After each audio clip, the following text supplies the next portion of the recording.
Bienvenue dans cette nouvelle vidéo. Aujourd'hui, je vais vous parler de la méthode pédagogique expositive, mais avec l'approche du formateur. Quel est son rôle? Quel est le rôle du stagiaire? Dans quel contexte on peut utiliser cette méthode et quels en sont les avantages et les inconvénients? Je vous dis à tout de suite de l'autre côté. La méthode pédagogique expositive. Elle donc s'appuie sur plusieurs critères, le rôle du formateur, le rôle du stagiaire, le contexte. Elle a des avantages et elle a aussi des inconvénients. Voyons tout d'abord le rôle du formateur. Alors, son rôle consiste à rythmer le cours. C'est lui qui donne le ton sur le rythme de la formation en fonction du temps qui lui est imparti. Il choisit la méthode, puisque c'est lui qui va dispenser le cours en fonction d'un objectif bien précis. Il va décider des moments de pause. Il décide des QR, c'est-à-dire des questions-réponses, puisque même si cette méthode a peu d'interactivité, il peut décider à la fin de chaque séquence, chaque séance, de mettre en place un QR, c'est-à-dire questions-réponses avec les stagiaires. Et enfin, il décide donc de l'interaction qu'il peut déclencher ou pas avec les stagiaires et au moment qu'il choisira. Ensuite, le rôle du stagiaire. Alors, le stagiaire, lui, il est passif. Il écoute le formateur, il prend des notes et il pose des questions. Et il pose ces questions en fonction de ce qu'aura mis en place comme organisation le formateur.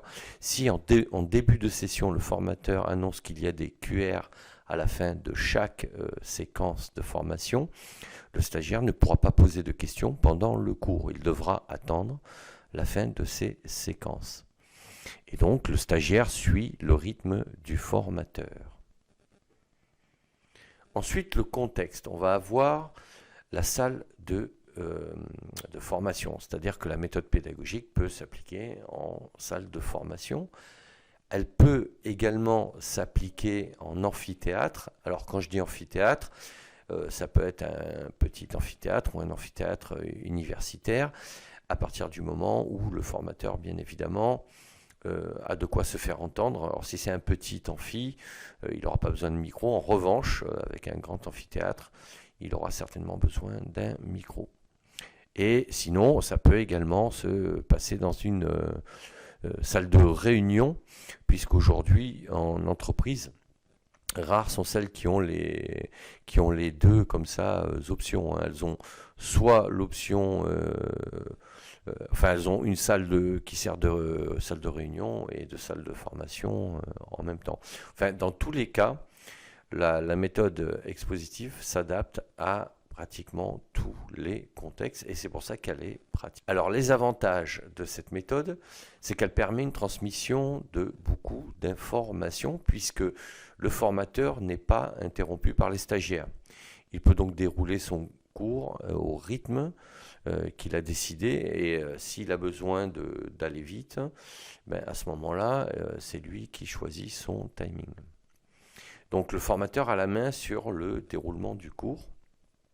C'est facile à animer parce que le formateur n'est pas perturbé par des questions qui vont venir entrecouper son discours. Il y a alors peu de préparation, ça sous-entend par rapport à d'autres méthodes.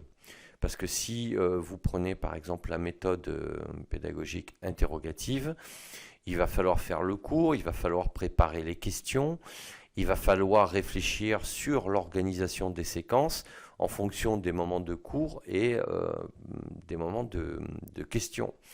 Et à partir de là, ça demande beaucoup plus de préparation. C'est en ce sens où on estime que la méthode pédagogique expositive demande peu de préparation. Ensuite, c'est un timing facile à gérer, dans le sens, là aussi, où le formateur sait qu'il a par exemple 2 heures, 3 heures, 4 heures, une journée, et il peut comme ça répartir son nombre de slides par rapport au temps qui lui est donné pour les présenter. Donc c'est beaucoup plus facile à gérer qu'un cours avec une méthode interrogative, parce qu'il va falloir gérer les questions et surtout le timing pour les réponses.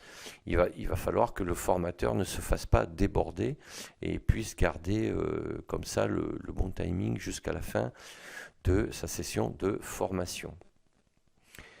Donc, et enfin, c'est facilement adaptable en gestion du temps, parce que un formateur peut, s'il a été trop vite par exemple pour débuter sa formation, il peut décider de ralentir son discours et réguler sa vitesse pour gérer comme ça son temps tout au long de sa session de formation. Voyons maintenant les inconvénients. Alors, ça reste quand même une méthode qui présente des sujets de manière très théorique. Donc, il y a peu de pratique parce qu'il n'y a pas d'interaction avec les apprenants. Donc, peu d'interaction avec les stagiaires. Alors, les stagiaires sont passifs, ils n'interagissent pas.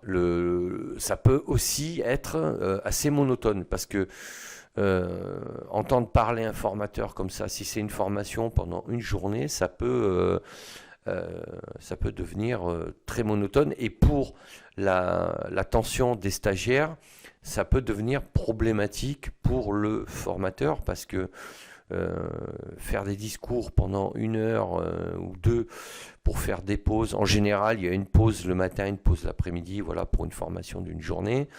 Donc écouter parler un formateur pendant 1h30 à 2 heures,